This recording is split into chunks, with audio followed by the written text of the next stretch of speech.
Afaan Waraabaa.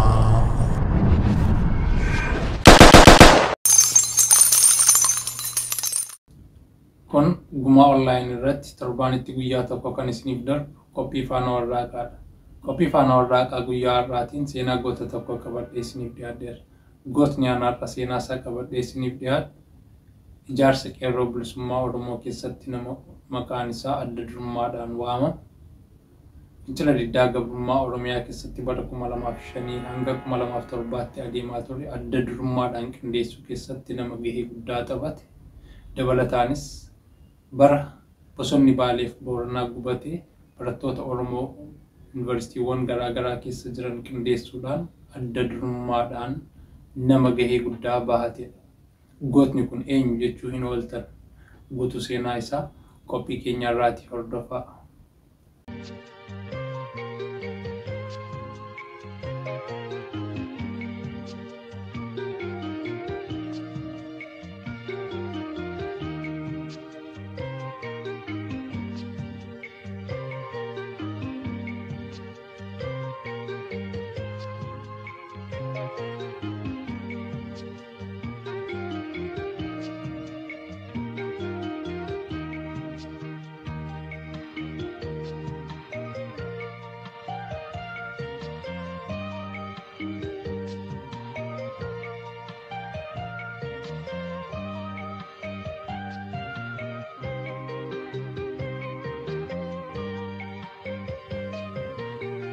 Seenaa gabaabaa Injiinar Tasfaa'uun Camadaa Gurmeessaa 1976 hanga 2013. Injiinar Tasfaa'uun Camadaa abbaa isaa obbo Camadaa Gurmeessaa fi harmee isaa aadde Giddinesh Beenyaa irraa bara 1976tti godina Horroo Guduruu Wallaggaa Ona Guduruu ganda Harbuu jedhamutti dhalate. Injiinar Tasfaa'uun ilmaan Oromoo waanjoo gabrummaa jala jiraatanii carraa dhiphoo barachuuf qaban argatan keessaa nama tokko ture.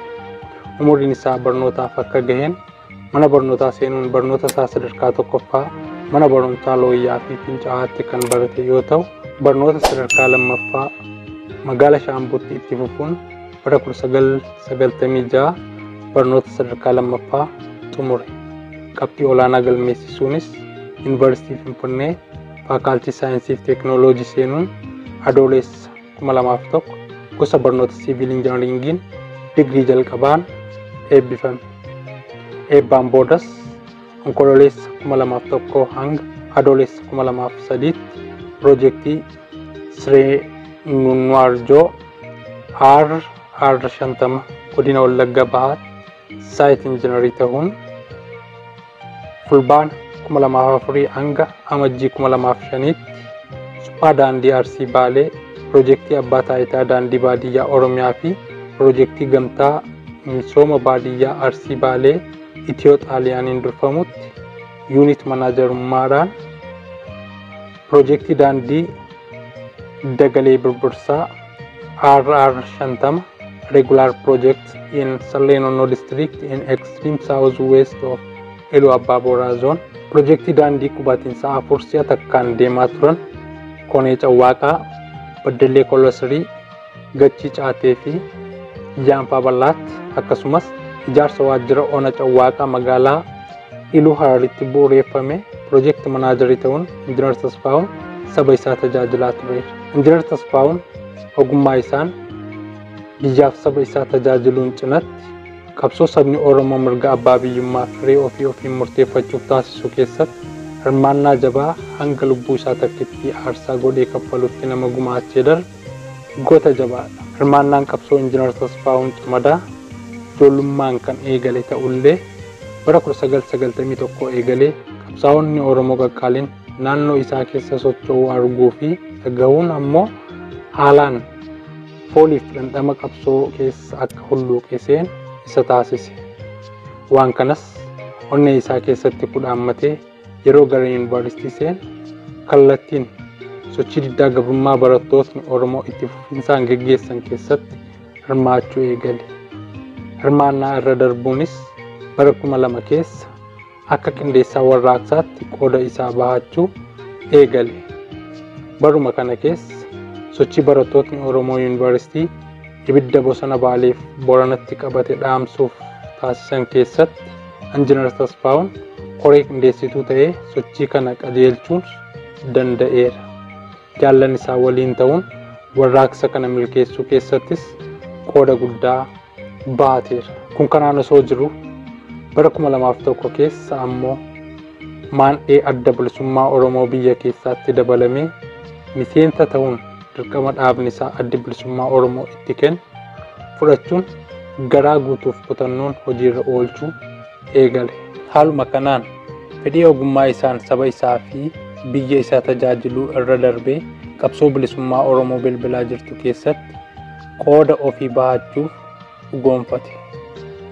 Hawwii fi amantaa isaa bilisa taanee dhalan bilisa taanee jiraachuu dhorkamnus bilisummaa keenyaaf qabsaa'aa du'uu irraa humni nu dhorku tokkollee hin jiraatus jedhu tokko jedhee gaaddisa kallachummaa adda bilisummaa Oromoo jalatti hojiitti hiikuu eegale. Haaluma kanaan Injiinar Tasfaa'uun qooda inni qabsoo keessatti dirqama isaa bahataa jiru mootummaan wayyaanee irratti dammaquun hordoffii fi hiraara hamaa jala isa seensise. Hordoffii fi doorsisni mootummaa wayyaanee kan isa hin naasifne Injiinar Tasfaa'uun tasgabbiin dirqama isaa bahachuu itti fufe. Doorsisaan Injiinar Tasfaa'uun dadhabsiisuun akka hin dandeenye kan hubatan tikkootni wayyaanee mana hidhaatti galchuun fedhii fi hawwii isaa dukkanatti hambisuuf murtiirra gahan. Waan kanas dursee kan dhagahe Injiinar Tasfaa'uun durfamuun dura dursuun murtii keessa deebii hin qabnedha jechuun bara 2005tti gara zoonii kibbaatti imaluun waraana bilisummaa Oromootti makame. Leenjii siyaasaaf ga'umsa qaamaa waraanni bilisummaa Oromoo kennu hunda ga'umsaan fudhachuun akeeka itti amanee baheef arbuu isaa haaromsuun waraana bilisummaa Oromoo waliin sochii eegale. Murtii miseensota waraana bilisummaa Oromoo waliin dabarse keessattis obsaa, hamilee qabeessaa fi nama jaallan isaa gorsuu fi jajjabeessuu akka ta'e jaallan isaa waliin turan dhagaanii bahu. Nama dadhabeen nan boqodha hin jenne hojii jaallatuu fi dhala namaaf addatti ammoo qabsaa'otaaf kabajaa addaa qabu ture. Osoo kanaan jiru dirqama dhaabni isaa itti kenne fudhachuun dirqamaaf gara Keeniyaa magaalaa Naayiroobiitti bobba'e. Keeniyaa Naayiroobiittis waajjira mootummoota gamtoomanitti komishinii olaanaa dhimma baqattootaa UNHCR'tti himachuun nama nagaa roorroo dheessee nageenya ofiif dahannaa gaafatu ta'uun gaafa mirkanaa'u waraqaa jireenyaaf sochii UNHCR irraa argatee ture. Achi taa'uunis seenaa qabsoo bilisummaa Oromoo keessatti bara baraan yaadatamu fincila diddaa gabrummaa qindeessuu keessatti suluraan qooda fudhate.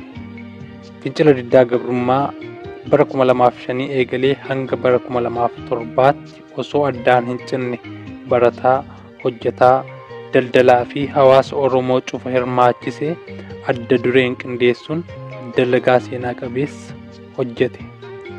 Dalagaa isaa seenaan ragaa bahuuf kanaanis caalaatti mootummaa wayyaaneen adda durummaan akka adamsamu taasifame.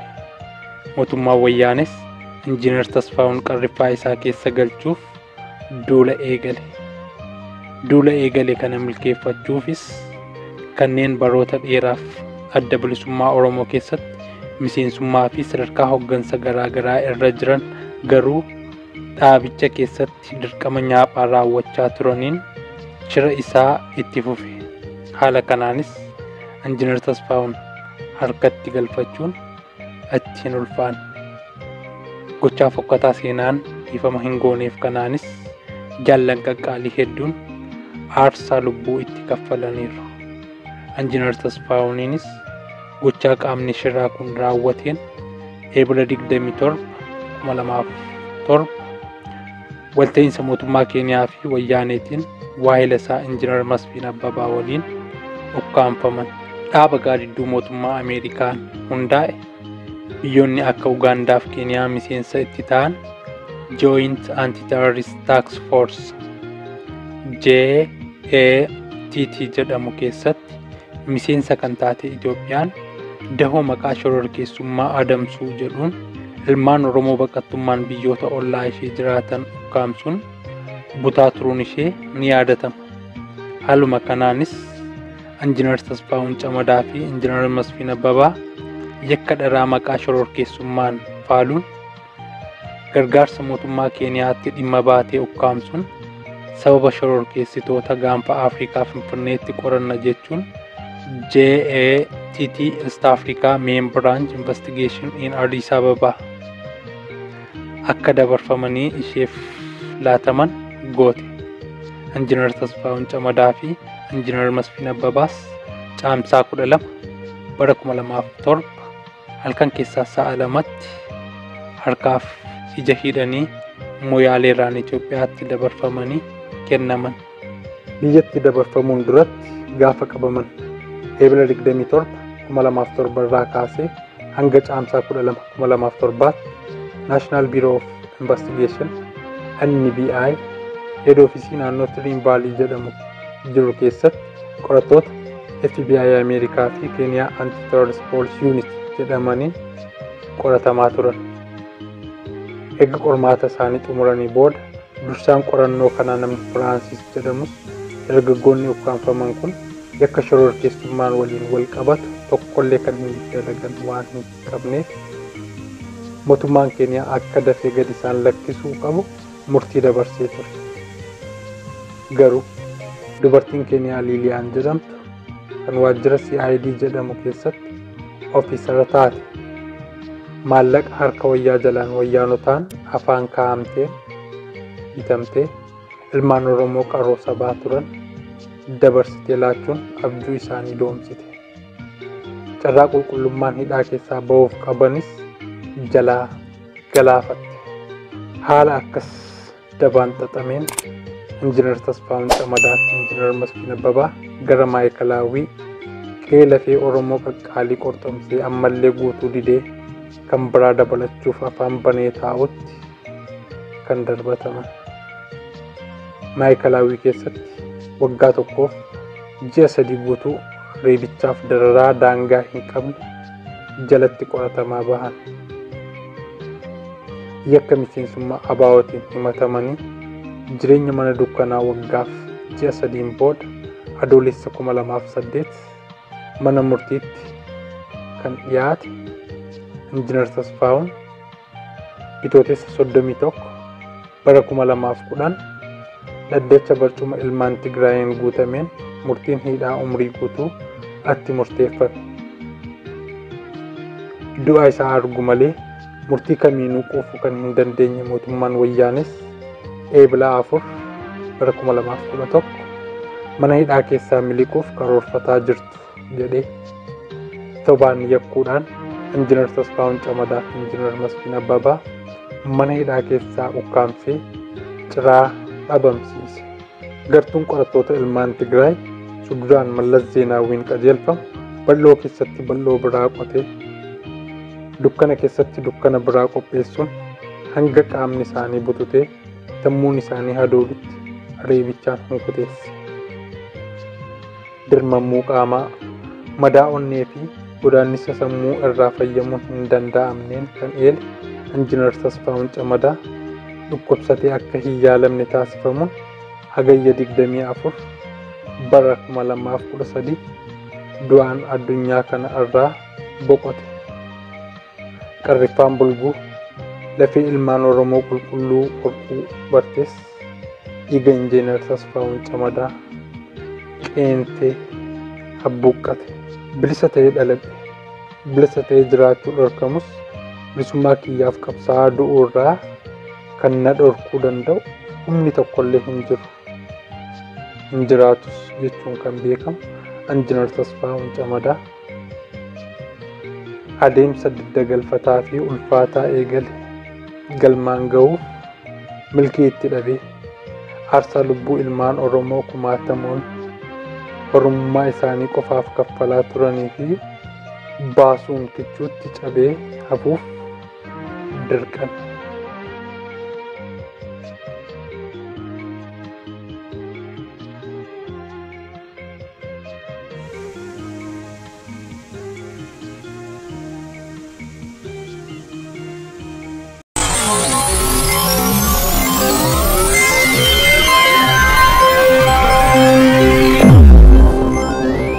Guma Online.